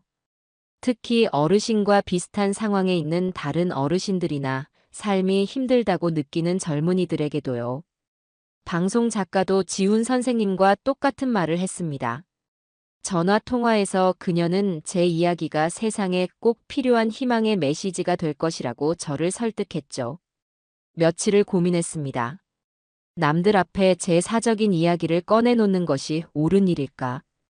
혹시나 제 이야기가 아들 부부에게 또 다른 상처가 되지는 않을까? 하지만 이내 마음을 굳혔습니다. 이것은 제 아들 부부를 망신 주려는 것이 아니었어요. 저처럼 힘든 상황 속에서도 용기를 잃지 않고 살아가는 수많은 사람들에게, 그리고 제 자신에게, 당신은 혼자가 아니다. 당신도 할 수 있다는 말을 전해주고 싶었습니다. 방송 출연을 결심하고 나니 갑자기 두려움이 밀려왔습니다. 수많은 카메라와 사람들 앞에서 제가 과연 말을 제대로 할 수 있을까? 저는 거울 앞에 서서 하고 싶은 말들을 소리내어 연습하기 시작했습니다. 처음에는 목소리가 염소처럼 떨리고 얼굴이 빨개졌지만 하면 할수록 조금씩 자신감이 붙더군요. 저는 제 인생의 주인공으로서 세상에 저의 목소리를 낼 준비를 하고 있었습니다. 한편 며느리 은미는 그야말로 완벽한 고립 상태에 빠진 듯 했습니다. 경찰서 사건 이후로 친척들 중 그 누구도 은미의 편을 들어주지 않았습니다. 오히려 그동안 쌓였던 불만들을 터뜨리며 은미를 비난했죠. 시누이의 말에 따르면 은미가 도움을 청하기 위해 친구들에게 전화를 걸었지만 친구들마저 너 정말 그렇게 살면 안 된다. 내 남편이랑 시어머니가 불쌍하다며 하나둘씩 등을 돌렸다고 합니다. 화려했던 인간관계의 성이 모래성처럼 허물어져 내린 것이죠. 한 번은 은미의 가장 친한 친구라던 여자에게서 제 SNS 계정으로 연락이 온 적도 있었습니다. 처음에는 된장 양념장을 사고 싶다며 접근하더니 이내 본색을 드러내더군요. 저기 어머님, 제가 은미 친구인데요. 요즘 은미가 너무 힘들어해서요. 혹시 두 분 사이에 무슨 일이 있었는지 좀 더 자세히 여쭤봐도 될까요? 은미가 말을 안 해줘서요. 그 말에는 친구를 걱정하는 마음보다 자극적인 소문을 캐내려는 호기심이 더 가득했습니다. 학생, 친구가 정말 힘들다면 소문을 들으려 할 게 아니라 그냥 옆에서 말없이 손을 잡아주는 게 진짜 친구 아닐까? 제 말에 그 친구는 아무 대꾸도 하지 못하고 전화를 끊었습니다. 저는 그 일을 통해 며느리가 얼마나 공허하고 위태로운 관계들 속에 살아왔는지를 엿볼 수 있었습니다. 언제나 남들의 부러움을 사는 완벽한 인생을 연기해왔지만 정작 그녀의 곁에는 진심으로 그녀의 아픔을 보듬어줄 사람이 단 한 명도 없었던 것이죠. 그 아이가 처음으로 겪는 처절한 외로움이 부디 자신을 돌아보는 거울이 되기를 바랄 뿐이었습니다. 방송 녹화 날짜가 다가올수록 저는 하루에도 몇 번씩 마음이 흔들렸습니다. 그러던 어느 날 저녁 모르는 번호로 전화가 한 통 걸려왔습니다. 망설이다 전화를 받자 수화기 너머로 익숙하면서도 낯선 목소리가 들려왔습니다. 아들이었습니다. 엄마. 아들의 목소리는 물에 젖은 솜처럼 무겁고 축축했습니다. 무슨 일이냐? 엄마, 저 준서예요. 제가 다 잘못했어요. 정말이에요. 제가 다 잘못했어요, 엄마. 이 녀석은 말을 잇지 못하고 흐느꼈습니다. 그 울음소리에는 지난 몇 달간의 고통과 후회가 고스란히 담겨 있었죠. 저는 잠자코 아들의 울음이 잦아들기를 기다렸습니다. 한참을 울던 아들이 겨우 입을 열었습니다. 제가 너무 힘들어요, 엄마. 정말 죽을 것 같아요. 이렇게 살아서 뭐 하나 싶고 모든 게 다 엉망진창이에요. 그 순간 저는 아들이 아직도 멀었다는 것을 깨달았습니다. 이 녀석의 사과는 진심 어린 반성에서 우러나온 것이 아니라 자신의 고통을 이기지 못해 내뱉는 하소연에 가까웠으니까요. 준서야. 네, 엄마. 진정한 사과는 내가 힘들다 해서 시작하는 게 아니란다. 그 사람 마음이 얼마나 힘들었을까를 헤아리는 데서 시작하는 거지. 너는 지금도 네 고통만 이야기하고 있구나. 이 어미가 지난 몇 년간 어떤 마음으로 살았을지 단 한 번이라도 진지하게 생각해 본 적이 있니? 제 말에 아들은 아무 대답도 하지 못했습니다. 네가 정말 미안하다면 그렇게 울면서 전화할 시간이 없을 게다. 네 삶으로 증명해 보여라. 네 아내와 함께 누구의 도움도 없이 스스로의 힘으로 일어서는 모습을 보여줘. 떳떳하고 책임감 있는 가장의 모습을 보여줘. 그것이 네가 이 어미에게 할 수 있는 유일한 사과다. 그때까지는 나를 찾지 마라. 저는 매정하게 전화를 끊었습니다. 가슴이 찢어지는 것 같았지만 어쩔 수 없었어요. 지금 어설픈 동정심으로 아들을 받아주면 녀석은 평생 자신의 문제를 남 탓으로 돌리며 살아갈 테니까요. 저는 아들이 제게 기대는 법이 아니라 스스로 바로 서는 법을 배우길 바랐습니다.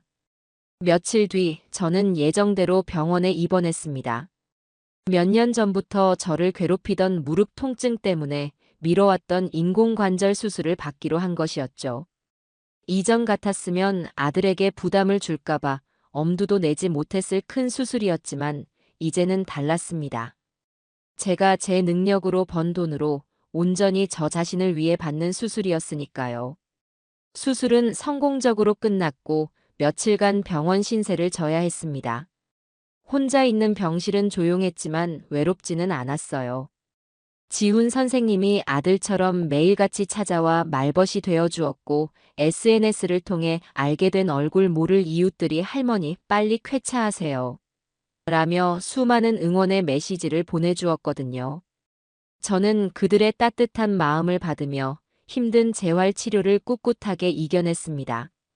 제 다리가 하루하루 단단해지는 것처럼 제 마음도 이전보다 훨씬 더 단단해지고 있었습니다. 퇴원하던 날 집에 도착한 우편물들 사이에 낯선 독촉장 하나가 끼어 있었습니다. 채권 추심업체에서 보낸 것이었는데 수신인은 아들 이준서로 되어 있었죠. 아마 주소지를 미처 옮기지 못했던 모양입니다. 저는 잠시 망설이다 봉투를 뜯어보았습니다. 그 안에는 아들의 이름으로 된 여러 장의 카드 연체 내역과 대출 상환 요구서가 들어 있었습니다. 금액은 제가 생각했던 것보다 훨씬 심각한 수준이었어요. 아마도 며느리의 사치와 분수에 맞지 않는 생활비 때문이었겠죠. 이대로 가다가는 신용불량자가 되는 것은 시간 문제였습니다. 저는 독촉장을 손에 든 채 한참을 소파에 앉아 있었습니다. 당장이라도 아들에게 달려가 이 돈을 해결해주고 싶은 마음이 굴뚝 같았죠. 하지만 저는 가까스로 그 마음을 억눌렀습니다. 이것 또한 그들이 스스로 해결해야 할 삶의 과제였습니다. 바닥을 쳐본 사람만이 땅의 소중함을 알고 다시 일어설 힘을 얻는 법이니까요. 시누이를 통해 들려오는 소식은 여전히 암담했습니다.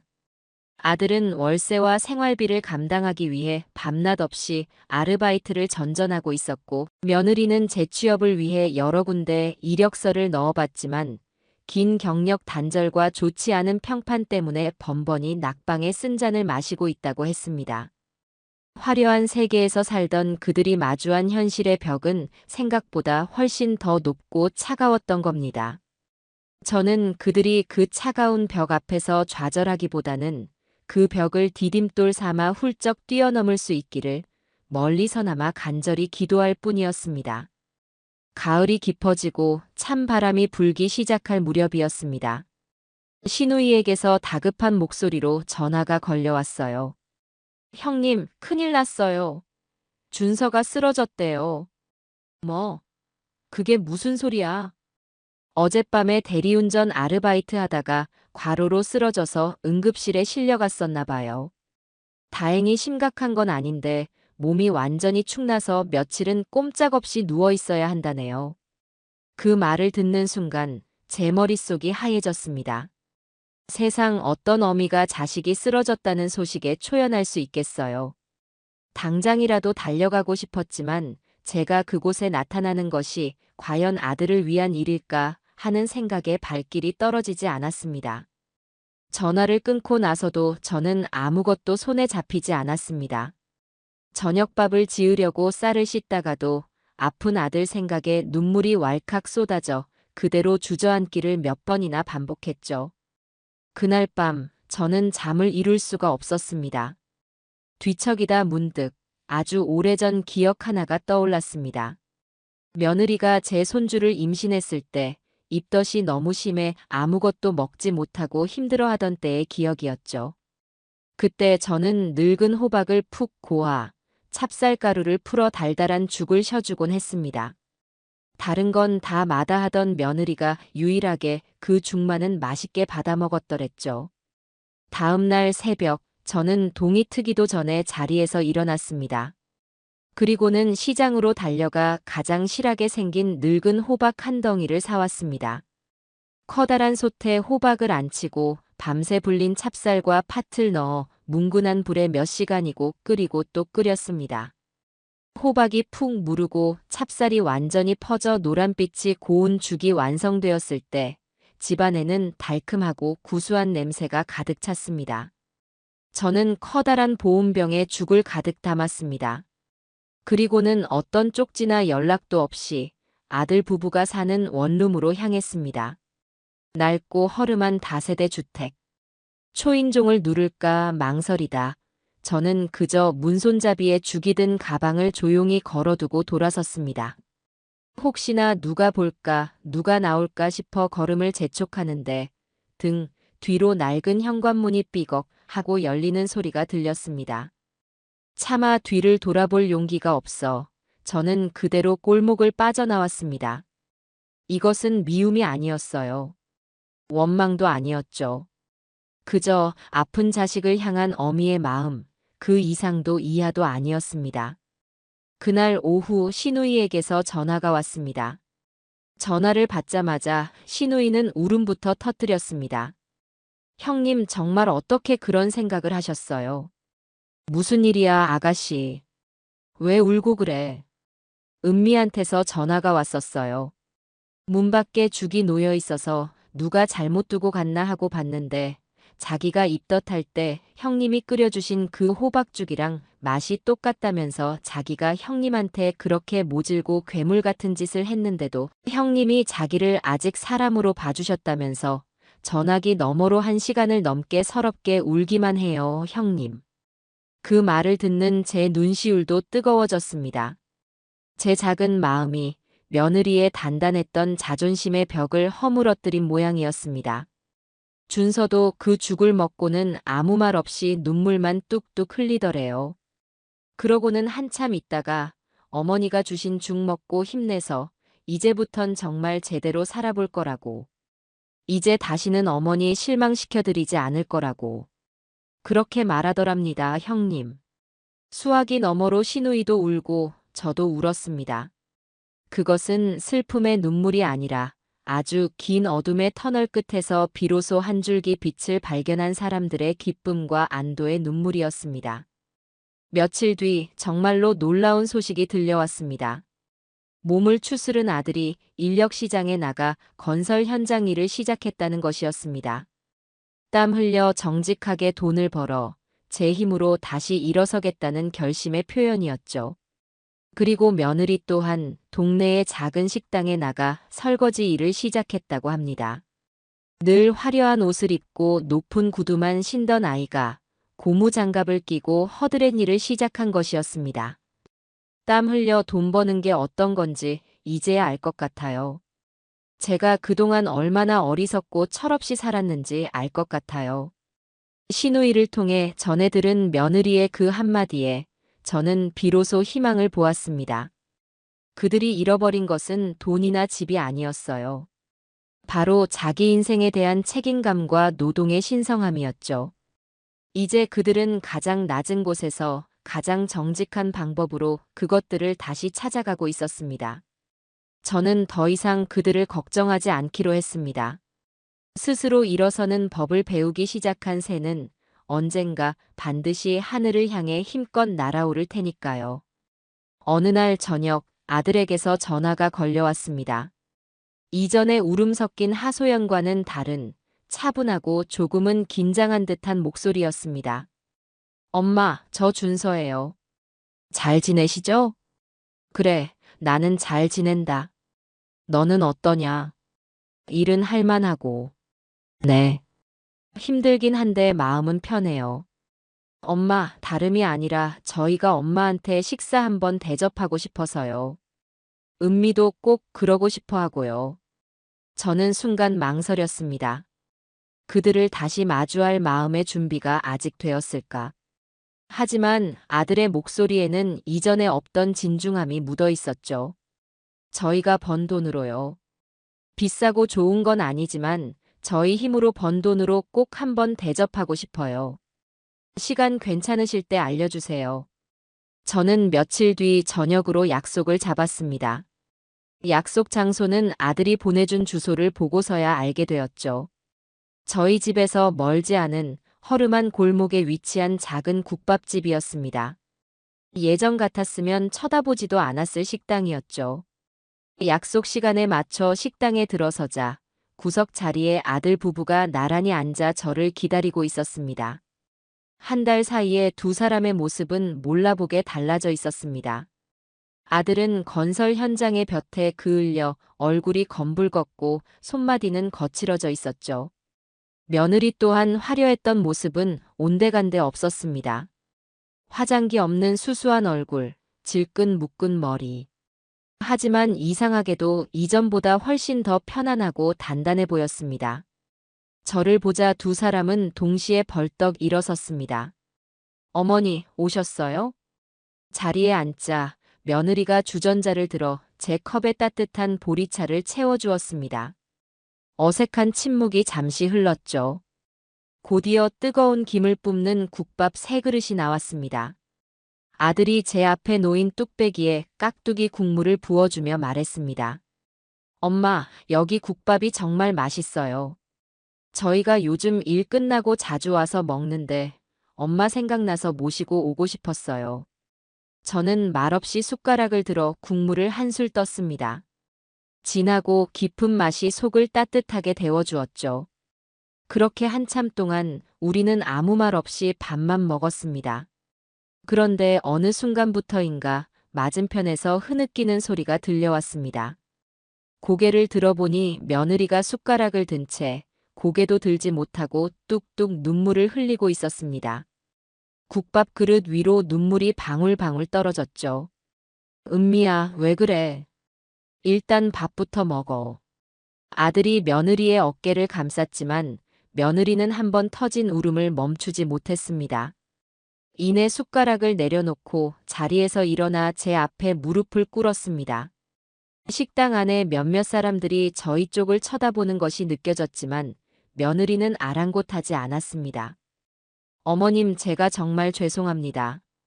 며느리는 이마가 바닥에 닿을 듯이 깊이 고개를 숙였습니다. 제가 얼마나 어리석고 못된 인간이었는지 이제야 알았어요. 어머님께 용서받을 자격도 없는 거 알아요. 하지만 이렇게라도 사죄드리지 않으면 제가 평생 숨도 제대로 못 쉴 것 같아서 정말 죄송합니다. 지난번에 전화 통화와는 차원이 다른 진심이 담긴 사과였습니다. 내가 힘들다가 아니라 내가 잘못했다는 명백한 자기 고백이었죠. 일어나거라. 사람들 다 본다. 아니에요, 어머님. 이젠 남들 시선 같은 거 무섭지 않아요. 제가 무서운 건 어머님 마음에 제가 핥힌 상처가 평생 남는 거예요. 그게 제일 무서워요. 제 교만함과 이기심이 어머님을 얼마나 외롭게 하고 힘들게 했을지, 제 어리석음이 준서 씨를 얼마나 나약한 아들로 만들었는지 이제는 알겠어요. 정말 죄송합니다, 어머. 며느리는 아이처럼 목 놓아 울었습니다. 저 또한 더 이상 감정을 누를 수가 없었죠. 제 눈에서도 뜨거운 눈물이 흘러내렸습니다. 아들도 옆에서 조용히 눈물을 훔치고 있었어요. 저는 자리에서 일어나 며느리의 팔을 잡아 일으켰습니다. 됐다. 이제 그만 일어나. 네 진심 그걸로 충분하다. 그날 우리는 국밥 한 그릇을 사이에 두고 아주 오랫동안 울었습니다. 미움과 원망의 눈물이 아니었어요. 서로의 상처를 보듬고 아픔을 씻어내는 뜨거운 화해의 눈물이었습니다. 마음을 추스르고 다시 자리에 앉았을 때 저는 며칠 뒤에 있을 방송 녹화와 된장 양념장 제품 출시에 대한 이야기를 꺼냈습니다. 두 사람은 마치 자기 일처럼 기뻐하며 축하해 주었죠. 우와, 어머니. 정말 대단하세요. 방송까지 출연하시고. 그러게 말이다. 내가 살다 이런 일을 다 겪는구나. 저는 가방에서 업체가 보내준 양념장 제품의 시안을 꺼내 보여주었습니다. 제 얼굴 사진과 이름이 예쁘게 박힌 디자인이었죠. 아들은 신기하다는 듯이 연신 감탄사를 내뱉었습니다.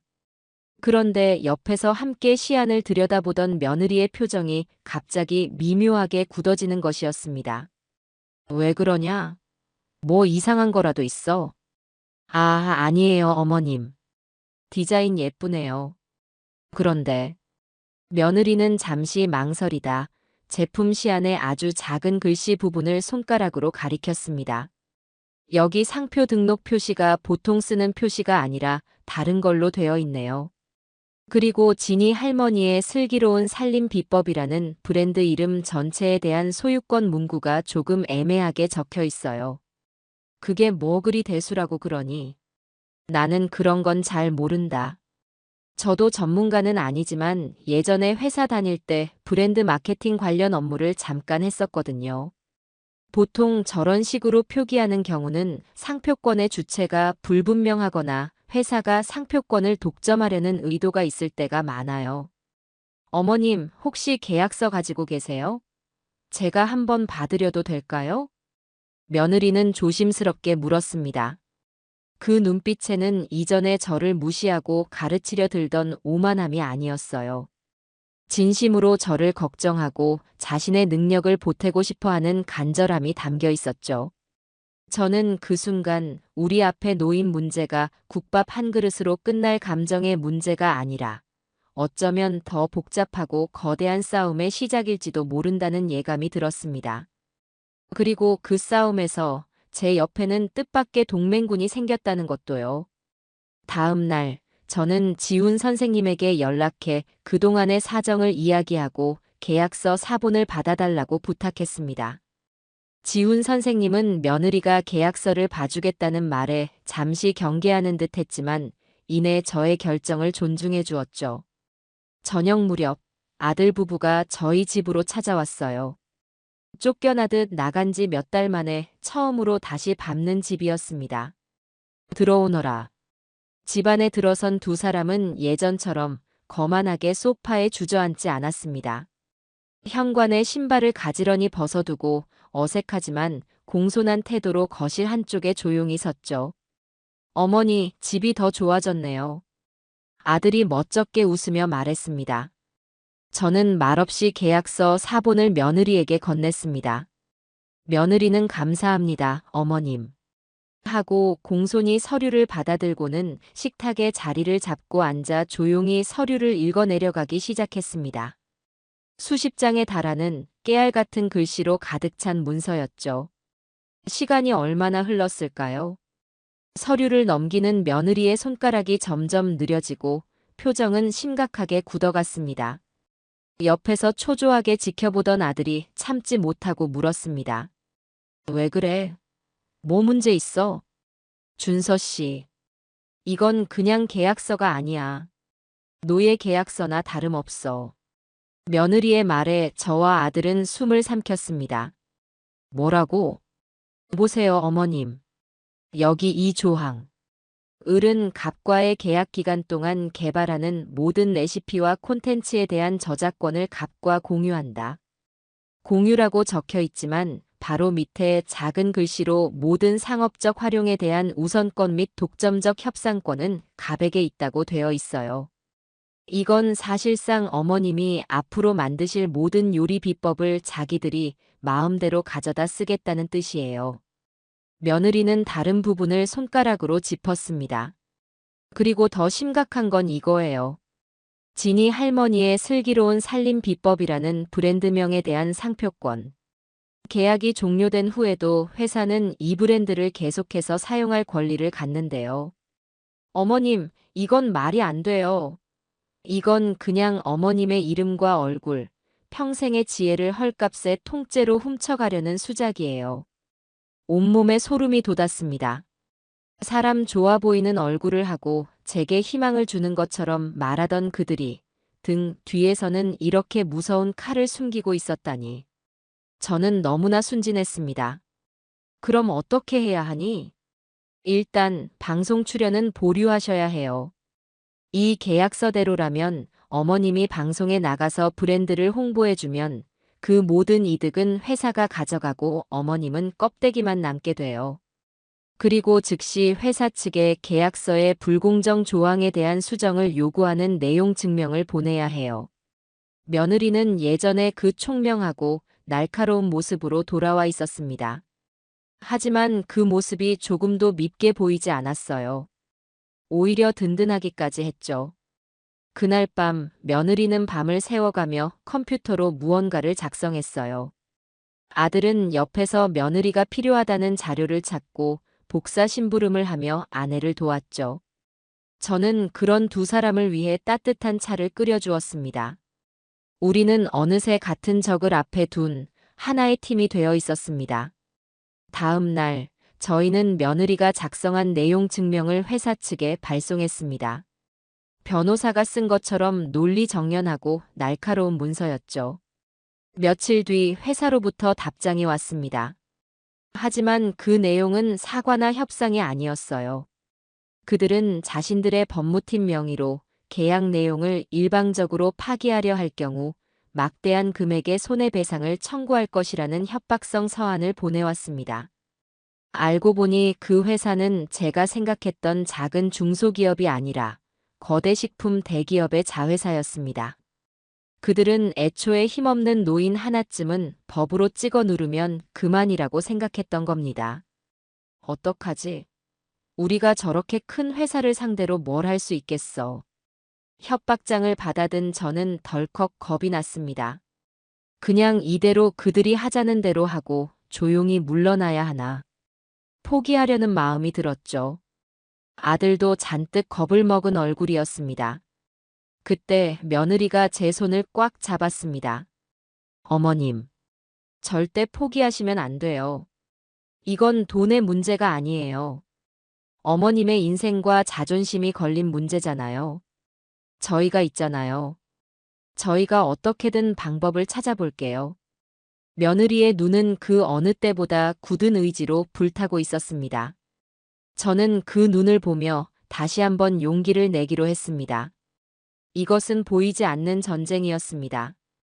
돈과 권력을 가진 거대한 골리앗과 이제 막 한 팀이 된 다윗의 싸움.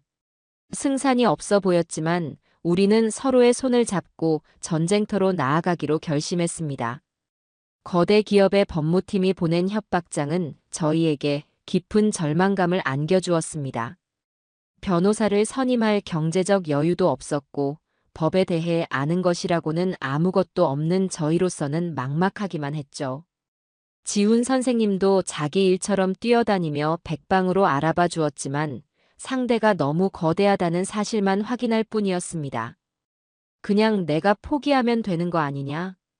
내가 방송에도 안 나가고 조용히 있으면 그들도 더는.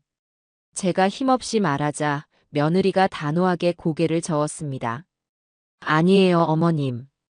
여기서 물러서면 저들은 앞으로도 어머님 같은 분들을 상대로 똑같은 짓을 계속할 거예요. 이건 어머님 혼자만의 싸움이 아니에요. 며느리는 며칠 밤낮으로 컴퓨터 앞에 앉아 무언가를 찾고 쓰고 지우기를 반복했습니다. 아들은 그런 아내를 위해 밥을 챙겨주고 어깨를 주무르며 곁을 지켰죠. 그들의 모습을 보며 저는 싸움의 결과와 상관없이 이미 많은 것을 얻었다는 생각이 들었어요.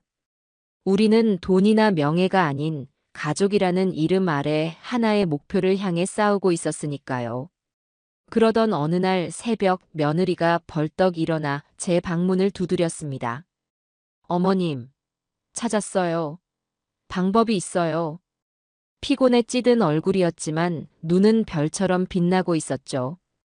우리가 법으로 저들을 이길 수는 없어요. 시간도 돈도 부족하니까요. 하지만 방법이 아주 없는 건 아니에요. 법정에서 질 싸움을 우리는 세상의 법정에서 이기면 돼요. 세상의 법정이라니? 그게 무슨 말이냐? 여론 말이에요, 어머님. 저들이 가장 무서워하는 건 자신들의 비도덕적인 행태가 세상에 알려져 기업 이미지가 추락하는 거예요. 그러니 어머님 예정대로 방송에 출연하세요. 저는 너무 놀라 말을 잇지 못했습니다. 방송에 나가서 뭘 어쩌라고? 그들 좋은 일만 시키라는 거냐? 아니요. 방송에 나가서 그들의 제품을 홍보하는 게 아니라 어머님의 이야기를 하시는 거예요. 있는 그대로 전부 다요. 어떻게 홀로 서기를 결심하셨는지, 어떻게 SNS를 시작하셨는지, 그리고 이 회사가 어머님께 어떤 제안을 했고, 어떤 불공정한 계약을 맺으려 했는지까지 전부 다요. 이건 아주 큰 도박이지만 어쩌면 저희가 가진 유일한 무기일지도 몰라요. 며느리의 계획은 대담하고 위험했어요. 만약 여론이 저희 편을 들어주지 않는다면 저희는 거대 기업의 역공을 받아 지금보다 훨씬 더 비참한 상황에 내몰릴 수도 있었죠. 하지만 이상하게도 두렵지 않았습니다. 며느리의 확신에 찬 눈빛을 보니 저도 함께 도박의 모든 것을 걸어보고 싶어졌습니다. 방송 녹화 당일, 저는 아들 부부와 함께 방송국으로 향했습니다. 대기실에서 대본을 외우는데 심장이 터질 것처럼 떨렸죠. 그때 며느리가 제 손등 위로 자신의 손을 포겠습니다. 어머님, 그냥 연습하신 대로 진실만을 말씀하시면 돼요. 저희가 여기서 지켜보고 있을게요. 아들도 제 어깨를 주무르며 말했습니다. 엄마, 파이팅! 엄마는 세상에서 제일 강한 분이시잖아요. 저는 두 아이의 응원에 힘입어 무대로 향했습니다. 수많은 카메라와 조명, 방청객들의 시선이 제게로 쏟아졌습니다. 진행자와의 인터뷰는 순조롭게 시작되었습니다. 저는 저의 지난 삶과 홀로서기 과정, 그리고 SNS를 통해 새로운 희망을 찾은 이야기를 담담하게 풀어놓았죠. 그리고 마침내 진행자가 제품 출시에 대한 질문을 던졌습니다. 지금이었습니다. 네, 좋은 기회로 제 이름을 건 제품이 곧 출시될 예정이었어요. 하지만 오늘 저는 그 제품을 홍보하러 이 자리에 나온 것이 아닙니다. 제 말에 진행자와 제작진의 얼굴이 당황하는 빛으로 물들었습니다. 저는 품속에서 며느리가 복사해준 불공정 계약서의 조항들을 꺼내 들었습니다. 저는 오늘 이 종이 몇 장에 제 인생과 이름, 평생의 지혜를 모두 빼앗길 뻔했던 한 늙은이의 이야기를 하러 나왔습니다. 저는 떨리는 목소리로 하지만 한 글자 한 글자 힘을 주어 그들이 제게 어떤 짓을 했는지 폭로하기 시작했습니다. 스튜디오는 순식간에 물을 끼얹은 듯 조용해졌죠. 제 이야기가 끝나자 방청석에서 먼저 박수가 터져 나왔어요. 그것은 이내 스튜디오 전체를 울리는 거대한 함성이 되었습니다. 저는 관객석에서 눈물을 흘리며 저를 향해 엄지를 들어 보이는 아들과 며느리를 보았습니다. 우리는 해낸 것이었습니다. 방송이 나간 후 세상은 발칵 뒤집혔어요. 인터넷은 그 대기업을 비난하는 글로 도배되었고 불매운동의 조짐까지 보였죠. 상황이 걷잡을 수 없이 커지자 그 회사는 결국 백기를 들었습니다. 회장이 직접 저희 집으로 찾아와 머리 숙여 사과했고 불공정 계약은 전면 파기되었습니다. 그리고 업계 최고의 조건으로 새로운 계약을 맺자고 제안해왔죠. 몇 주 뒤 모든 소동이 끝나고 평범한 일상으로 돌아온 어느 날 저녁이었습니다. 저는 부엌에서 저녁을 짓고 있었고 며느리는 옆에서 제게 새로운 요리법을 배우고 있었죠. 아들은 거실에서 삐걱거리던 의자를 고치고 있었어요. 그 누구도 지난날의 싸움이나 승리에 대해 이야기하지 않았습니다. 그저 평범한 가족의 저녁 풍경이 조용히 흘러갈 뿐이었죠. 어머니, 간은 이 정도면 될까요? 어디 보자.